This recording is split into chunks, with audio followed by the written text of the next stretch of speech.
Quick রেন্টালের মতো আরেকটা syndicated করাপশনে জাতিকে, দেশকে, রাষ্ট্রের অর্থনীতিকে বিক্রি করে দেওয়ার আয়োজন চলছে। এবং ইতিমধ্যে সরকারি মহলে আলোচনা আমরা শুনছি যে বিদ্যুৎ খাতের নিয়ন্ত্রণ তো আওয়ামী লীগের হাতে, তাহলে এইবার গ্যাস এবং তেলের নিয়ন্ত্রণটা আমাদের হাতে নিতে হবে, যেন দীর্ঘমেয়াদে এই ব্যবসায়ীরা ক্ষমতায় থাকুক বা না থাকুক, তারা রাষ্ট্রকে চুষে জনগণের রক্তকে বিক্রি করে দেশে বিদেশে আরামায়েশের জীবনযাপন করতে পারে। এইটা কোনোভাবে হতে দেওয়া যাবে না।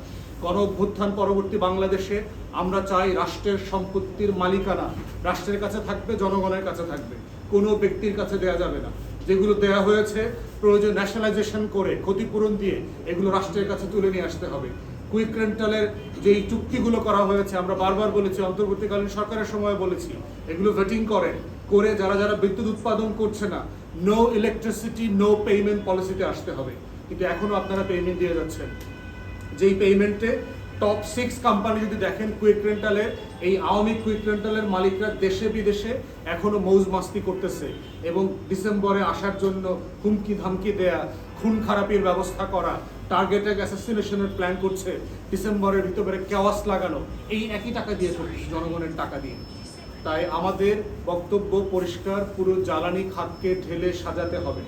গ্যাস নির্ভর বিদ্যুৎ কেন্দ্র থেকে সরে এসে কয়লা নির্ভর বিদ্যুৎ কেন্দ্রে যেতে হবে। কারণ হচ্ছে আগামী 50 থেকে 60 বছরে কয়লা দিয়ে বিদ্যুৎ তৈরি করবার মতো কয়লা বাংলাদেশের মাটির নিচে আছে। তাহলে আমরা কয়লা আমদানি করে কেন বিদ্যুৎ তৈরি করছি? আমার কয়লা আমি উঠাচ্ছি না কেন? কার্বন এমিশন হবে, বিদেশিরা বলেছে এখানে পরিবেশ দূষণ হবে। যেই বিদেশিরা গত 300-400 বছর ধরে এই কয়লা দিয়ে বিদ্যুৎ উৎপাদন করে ইন্ডাস্ট্রিয়াল কান্ট্রি হয়েছে, ইন্ডাস্ট্রিয়াল রেভলিউশন হয়েছে, আজকের G7 G8 এর কথা বলছে, আমাদের মতো একটা গরিব দেশকে ওই পলিসিতে আমরা যেতে পারবো?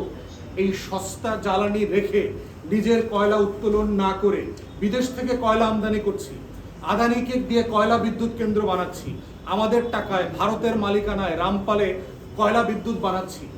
এটা কি ধরনের জ্বালানি পলিসি? এটা তো কনসিস্টেন্ট হলো না।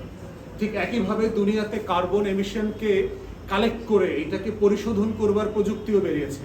আমাদের এইটাকে অ্যাড্রেস করবার জন্য আমাদের টোটাল জ্বালানি খাতকে যতটুকু সম্ভব কয়লা কেন্দ্রিক নিয়ে আসতে হবে বিদ্যুৎ উৎপাদনের ক্ষেত্রে। তা না হলে যেভাবে গ্যাস দিয়ে আমরা বাসাবাড়িতে চুলা জ্বালাচ্ছি, আমাদের মিল ইন্ডাস্ট্রি চালাচ্ছি, এইটা প্র্যাকটিক্যাল হবে না। বিদ্যুতে আমাদের 60% গ্যাস চলে যাচ্ছে, অথচ গ্যাসের সবচেয়ে গুরুত্বপূর্ণ খাত ছিল সার কারখানায় গ্যাস দেওয়ার জন্য, সার কারখানায় আমরা দিতে পারছি না। আমার কৃষকের উৎপাদনের জন্য প্রতি বছর 35 থেকে 40 লাখ টন সার দরকার। আমার নিজের ক্যাপাসিটি আছে 6টা সার কারখানাতে 22 থেকে 26 লক্ষ টন পর্যন্ত আপনার উৎপাদন করবার। বাংলাদেশ উৎপাদন করছে মাত্র 4 থেকে 6 লক্ষ টন, কারণ আমরা এই কোম্পানিগুলোকে গ্যাস দিতে পারছি না। তাহলে গ্যাস আমি কোথায় দেবো? আমাকে তো অগ্রাধিকার দিতে হবে, কারণ আমার সাফিসিয়েন্ট গ্যাস নাই। আমার তো ফুড সিকিউরিটি অপটিমাম প্রায়োরিটি, খাদ্য নিরাপত্তা। দেশের 20-22 কোটি মানুষকে তো খাওয়ায়া পরায়া রাখতে হবে। অতএব আমার যদি খাদ্য নিরাপত্তা না থাকে, তাহলে এই গ্যাস আমার জন্য তো বুমেরাং হবে, এই কুইক রেন্টাল আমার জন্য তো জাতীয় নিরাপত্তার হুমকি তৈরি হয়ে গেছে।